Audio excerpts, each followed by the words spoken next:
Le Figaro Histoire, Alexandre le Grand. À 32 ans, il se bâtit un empire qui allait de l'Égypte jusqu'aux portes de la Chine. Entre réalité et mythe, le Figaro Histoire consacre un dossier exceptionnel au plus grand conquérant de tous les temps. Le Figaro Histoire, Alexandre le Grand, en vente chez votre marchand de journaux. Les podcasts du Figaro. Je suis né dans la ville d'Aubagne, sous le garlaban couronné de chèvres au temps des derniers chevriers. Pour moi, c'est le Molière de notre époque. Car du fond de la terre provençale, je recevais l'écho du galop de mon cœur. Marseillais et immortel, Marcel, tu exagères. Les méridionaux sont menteurs.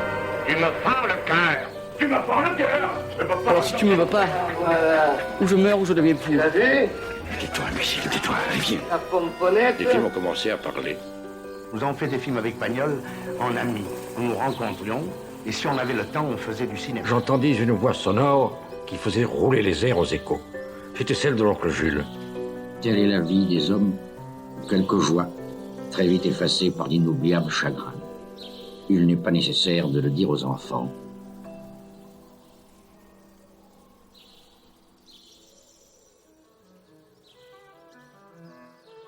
Bonjour et bienvenue dans ce nouvel épisode des sagas du Figaro Histoire consacré à Marcel Pagnol. Je suis Isabelle Schmitz, directrice adjointe de la rédaction du Figaro hors-série. À l'occasion des 50 ans de la mort de l'écrivain, nous dressons le portrait de ce Provençal hors du commun et de son œuvre ensoleillée. Dans ce deuxième épisode, nous suivrons les épopées cinématographiques de l'écrivain devenu scénariste, producteur et bientôt réalisateur. Nous nous rendrons ensuite au château de la Busine, décor du deuxième opus des souvenirs d'enfance de Pagnol, le château de ma mère. Enfin, nous serons de retour dans la capitale où une foule noircit le pont des Arts alors que Pagnol est élu à l'Académie française.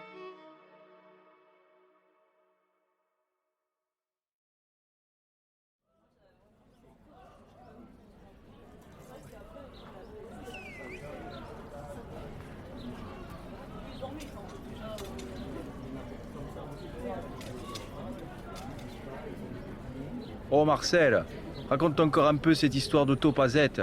Fernand, il ne la connaît pas. Pagnol ne se fait pas prier. Entouré par toute son équipe, composée en majorité de Marseillais, il aime s'attarder à table avant de reprendre le tournage d'Angèle. Seul Fernandel s'impatiente. L'acteur ne se sent pas trop à l'aise avec monsieur le professeur qui sait tout. Ça le complexe. Et puis il craint de se mettre en retard pour l'opérette qu'il doit jouer ensuite sur le Vieux-Port. Alors la Topazette, cette voiture à 3 roues que Marcel a tenté de mettre au point, c'est simple, il s'en moque.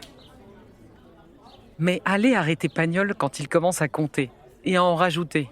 Parce que les autres, ils ont beau dire, monsieur le professeur, avec toutes ses connaissances, n'est qu'un menteur. Un menteur charmeur, mais un menteur quand même.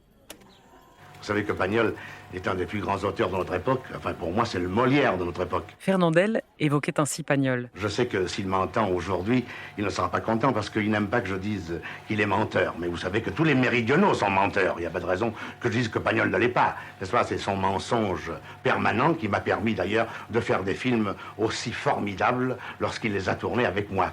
Quelle est la raison qui vous a fait dire il y a quelques instants que Pagnol est un menteur? Bon, parce que tous les méridionaux sont menteurs. Moi aussi, je le suis. Mais il n'y a pas un exemple précis où il vous ait menti? Non, c'est-à-dire que vous savez, Pagnol est le type qui vous dit « Tu es formidable ». Et après, il dit « C'est pas vrai ». Voilà, hein. Mais il pense que je suis formidable.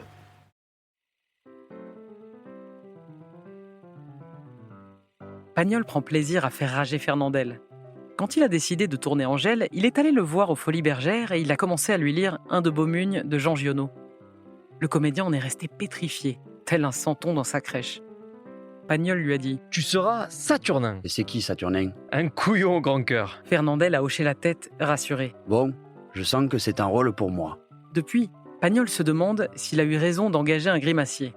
Mais il doit être honnête. Dans la scène où Saturnin va au bordel pour en ramener Angèle, Fernandel a été superbe de délicatesse et de pudeur en tripotant son chapeau.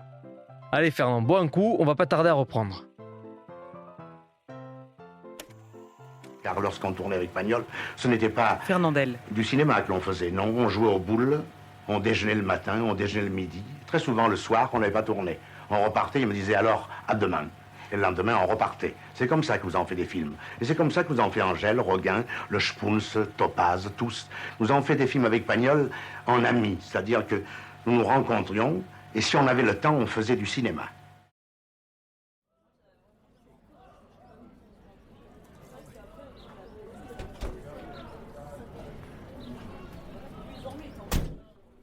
Tandis que l'équipe se met en place, Pagnol remonte dans son nouveau camion de prise de son. Il y est heureux. Le cinéma est sa nouvelle passion. Le cinéma parlant, bien sûr. Il l'a découvert en 1930 à Londres avec Broadway Melody. Plus qu'une révélation, ce fut une révolution dans sa tête. Alors, quand la Paramount a acheté les droits de Marius et de Topaz pour en faire des films, Marcel s'est débrouillé pour y être associé. À partir de 35-36, tout le monde s'est mis à tourner à peu près comme l'on tourne aujourd'hui. Marcel Pagnol, en 1966. Seulement, évidemment, on fuyait le dialogue dans les films. On faisait des films parlants. Au début, d'abord, on disait simplement sonore. Puis après, on a dit sonore et parlant. Et puis plus tard, on a dit 100% parlant. Enfin, au début, les films sonores, il y avait surtout des bruits de cuillère dans une tasse, il y avait des portes qui se fermaient, il y avait quelqu'un qui toussait. Après, on a mis quelques petites répliques assez timides. Et enfin, finalement, à partir de 35-36, les films ont commencé à parler. La bagarre était... Enfin, le fort de la bagarre était terminé. Et il y a eu des metteurs en scène comme René Clair, comme Duvivier, qui se sont immédiatement ralliés aux parlants et qui ont fait de très beaux films.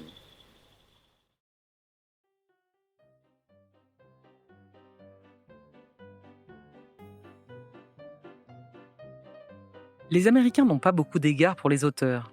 Mais Bob Kane, le responsable de la Paramount en Europe, a été littéralement séduit par Pagnol. Ce dernier a obtenu non seulement qu'on tourne avec les comédiens qui avaient joué Marius au théâtre, mais qu'on lui verse un avantageux pourcentage sur les recettes. Le réalisateur Alexander Korda, d'origine hongroise, que Rému a baptisé le Tartare d'Olivoy, s'est révélé être un joyeux compagnon et un merveilleux professeur. Il lui a tout appris. En revanche, pour Topaz, avec Louis Gagné, un réalisateur français installé depuis des lustres aux États-Unis, ce fut un vrai désastre. Ce couillon a massacré Topaz. Furieux, Marcel décide de devenir lui-même producteur.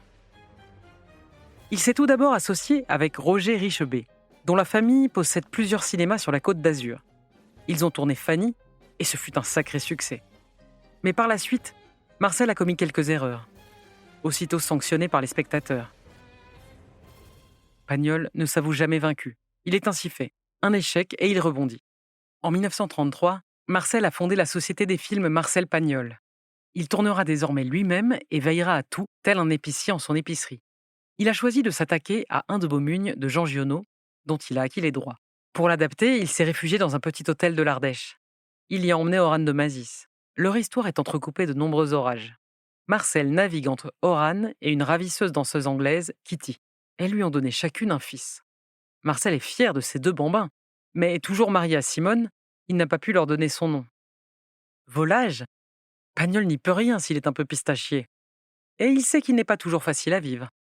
Il fugue, passe des nuits entières avec ses copains ou bien s'enferme pendant toute une journée dans un atelier pour inventer une invention. C'est plus fort que lui. Presque aussi fort que son goût pour le cinéma. Ah, le cinéma. Il y en a valu des reproches quand il l'a déclaré qu'il renonçait au théâtre. On l'a traité de renégat, de félon. En réalité, l'intelligentsia parisienne ne lui pardonne ni ses succès ni sa fortune, et encore moins l'air heureux qu'il affiche. Vaille, figure de poulpe. 21 juillet 1941. Marcel arrive en coup de vent dans ses studios du Prado pour annoncer à son équipe qu'il vient de signer l'acte d'achat du château de la Busine, à une dizaine de kilomètres au nord de la route nationale qui relie Marseille à Aubagne. Pour l'heure, Marcel n'a pas le temps de raconter en détail le jour où sa mère a eu si peur dans le parc de la Busine, quand le garde avait surpris toute la famille Pagnol traversant sans autorisation la propriété. Pauvre Augustine. Elle ne s'était jamais vraiment remise de cette humiliation. Comme Marcel voudrait qu'elle sache que désormais, son fils est le maître du château et qu'aucune brute ne la terrorisera plus jamais. Trop tard. Pourquoi les choses arrivent-elles souvent trop tard ? Josette, elle, est arrivée juste au bon moment dans sa vie. Elle la partage depuis le jour où elle est entrée dans son bureau rue Fortuny, en janvier 1939. Après sa rupture avec Oran et Kitty, il avait eu une liaison avec Vonette, qui lui a donné une jolie petite fille. Mais leur couple n'a guère tenu. Josette, il en est fou. Et il vient enfin d'obtenir son divorce pour pouvoir l'épouser. Ça lui a coûté la moitié de sa fortune, qu'importe. Josette, c'est son étoile. Blonde, toute frisée, un corps de déesse. Elle a eu beaucoup d'amants, mais c'est bien fini. Marcel et elle sont amoureux au point d'en être ridicules. Rému ne le reconnaît plus, tant Marcel est devenu dandy. C'était bien la peine de se moquer des costumes anglais de Jules, de ses bottines, de ses cravates trop voyantes et de ses chemises en soie. Mopi, qui a joué le pilote du ferry-boat, assure même que Josette oblige Marcel à changer de caleçon tous les jours. C'est dire.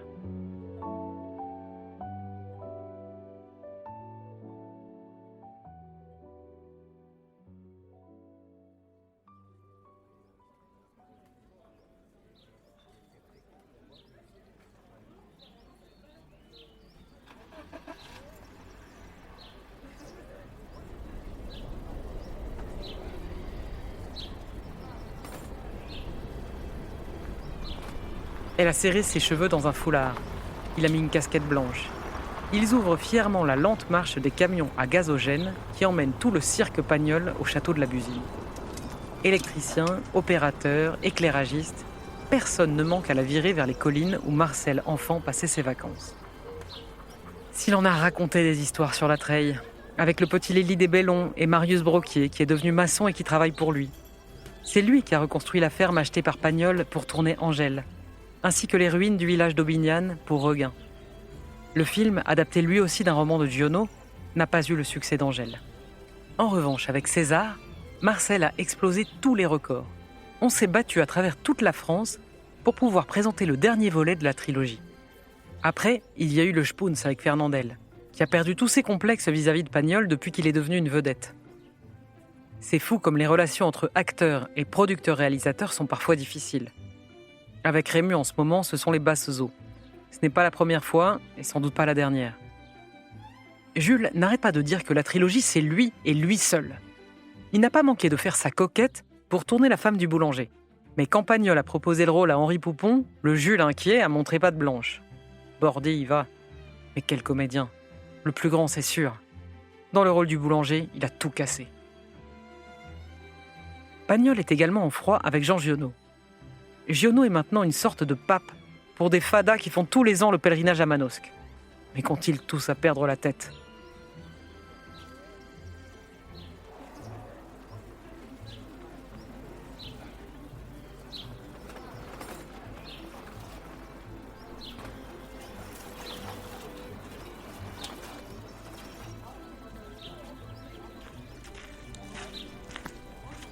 Passé la grille du parc, Marcel a sauté de son camion. Il tient fermement Josette par la main, comme s'il craignait de la perdre. Et se lance dans la visite des dépendances de la Busine, puis du château lui-même. Ce n'est pas Versailles, mais quand même. Déjà, les cantiniers des studios du Prado déballent leurs victuailles. Un gigantesque pique-nique est organisé dans le grand salon.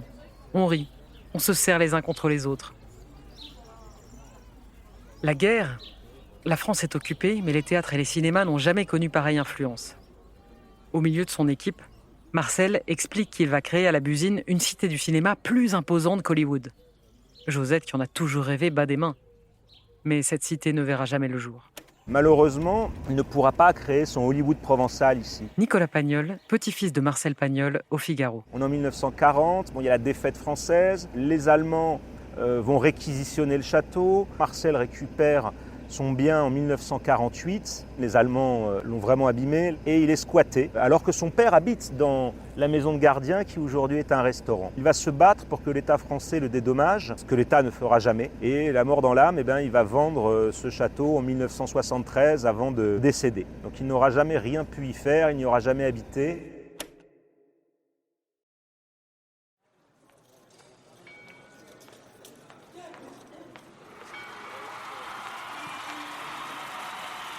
« 27 mars 1947. La vénérable maison du Quai Conti n'avait jamais connu pareil charivari. Les techniciens de Marcel Pagnol ont envahi l'Académie française pour filmer la réception solennelle de leur patron. Ils posent des câbles, des projecteurs et des caméras dans tous les couloirs. Lorsque le secrétaire perpétuel de l'Académie, Georges Lecomte, avait consenti à la requête de Pagnol, il ne pensait pas que le tournage provoquerait une telle pagaille. Au dehors, c'est également la presse. Dès midi, le Pont des Arts offrait le spectacle d'un gigantesque embouteillage, et lorsque les portes de l'Institut se sont ouvertes, ce fut la ruée. Plusieurs immortels ne cachent pas leur désapprobation, mais la plupart trouvent l'aventure plaisante. À 15h, le héros du jour paraît. Marcel est superbe dans son habit vert. Il a 52 ans, mais semble si jeune à côté de tous ces académiciens chenus. Du nouveau sous la coupole. Les actualités L'Académie du jour. française reçoit Marcel Pagnol, qui y amène avec lui le goût du cinéma et une pointe d'accent marseillais. Qui eût jamais pensé voir Pagnol sous l'habit vert? Cependant, l'y voici. Et c'est tant mieux pour la vieille dame du quai Conti. On pense naturellement qu'avec le banc et l'arrière-banc des immortels, le tout Paris, comme disent les chroniqueurs mondains, était là pour entendre le père de Topaz et de Marius parler un peu de Maurice Donnet, son prédécesseur, et beaucoup du théâtre. Pour les autres théâtres de la capitale, écrasés de taxes et d'impôts, ils n'ont plus les moyens de porter à la scène les pièces qui exigent la présence d'un grand nombre de comédiens. Nos directeurs en sont à blâmer le génie d'Échille qui inventa le second personnage et à maudire Sophocle qui eut du troisième rôle. Et ils rêvent de ces dramaturges économes qui écrivaient en l'an 600 avant Jésus-Christ des pièces où un seul héros, sans aucun changement de costume, assurait la représentation dans un seul décor. Marseillais et immortel, Marcel, tu exagères.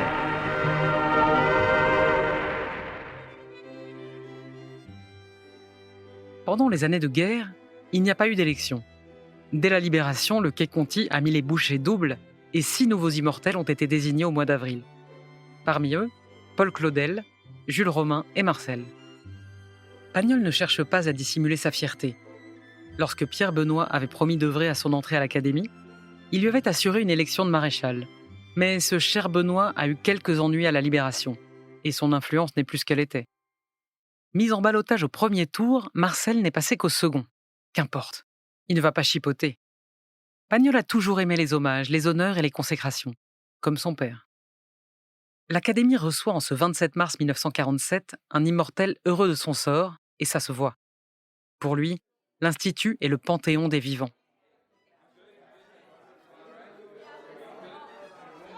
Marcel avait demandé 200 invitations. On ne lui en a accordé que 60 par faveur spéciale, car habituellement on n'en donne que 20. Tous ses amis sont installés au premier rang autour de sa femme Jacqueline. Jacqueline et Marcel Pagnol sont mariés depuis 1 an et demi. Un bonheur sans nuages, ou presque. Car la jeunesse de Jacqueline inquiète Marcel. Les blessures occasionnées par Josette, qui s'est révélée infidèle, n'ont pas toutes cicatrisé. Trop longtemps, Marcel a pardonné après chaque escapade de Josette, et puis un jour, à Paris, il a quitté la chambre d'hôtel qu'elle venait de déserter pour ne plus jamais la revoir. Jacqueline a été son salut. Il l'avait rencontrée quelques années auparavant et était sorti 1 ou 2 fois avec l'adolescente qui voulait devenir comédienne. Après la rupture avec Josette, un soir, à bout de solitude et de dégoût, le visage frais de la jeune fille est revenu à sa mémoire.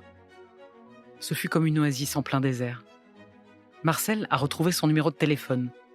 Elle a répondu en disant simplement « Cela fait 5 ans que j'attendais cet appel. » Ils ne se sont plus quittés. Elle vient de lui donner un fils, Frédéric. Jacqueline a décidé que la réception qui suit traditionnellement le discours du nouvel académicien aurait lieu non pas dans leur appartement, comme il est de coutume, mais chez Maxims. Marcel va des uns aux autres, rieur, charmeur. Il s'est promis d'être un académicien modèle. Il ne séchera aucune séance et se rendra même en province pour inaugurer un buste ou participer à une commémoration. Il est aussi déterminé à abandonner ses activités d'homme d'affaires. Il les a toujours menées rondement, mais il estime qu'il est temps de se consacrer exclusivement à ses écrits et au cinéma. Pendant la guerre, dans le domaine de l'étoile qu'il avait acheté près de Grasse après avoir vendu ses studios à la Gaumont, Marcel, tout en surveillant la culture intensive des œillets qu'il avait créée pour éviter à ses techniciens le STO, a traduit Hamlet et commencé plusieurs essais sur le cinéma et la critique. Il a d'autres projets. Il en a toujours des milliers. Au fond, il ne peut pas vivre sans concevoir un nouveau film ou un frein de secours, sans chercher des sources dans la montagne ou étudier le fonctionnement des moulins à eau. Le désir de savoir, de comprendre, d'inventer ou d'aimer est son moteur, sa raison d'être, de vivre. Et la vie bat à ses tempes. Elle grisonne. Il s'en inquiète, non sans un geste de coquetterie devant Jacqueline. Elle rit.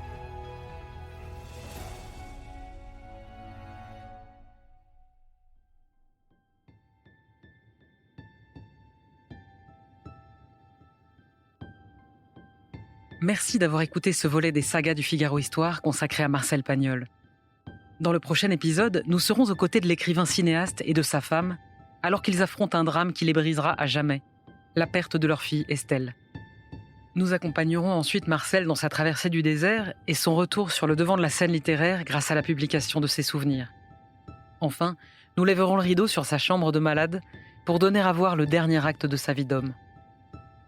Cet épisode a été adapté d'après un texte d'Irina de Chikov pour le Figaro hors-série. Il a été réalisé par Astrid Landon avec les voix de Blanche Tequi, Arthur Berda et Louis Chabin. À la production, Aude Cérès et Salomé Boulet.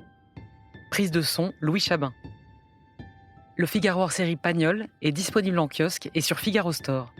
Vous pouvez retrouver les sagas du Figaro Histoire sur le site du Figaro, rubrique podcast, et sur toutes les plateformes d'écoute. Si vous avez aimé cet épisode, n'hésitez pas à donner votre avis en commentaire et n'oubliez pas de vous abonner pour ne pas manquer la suite.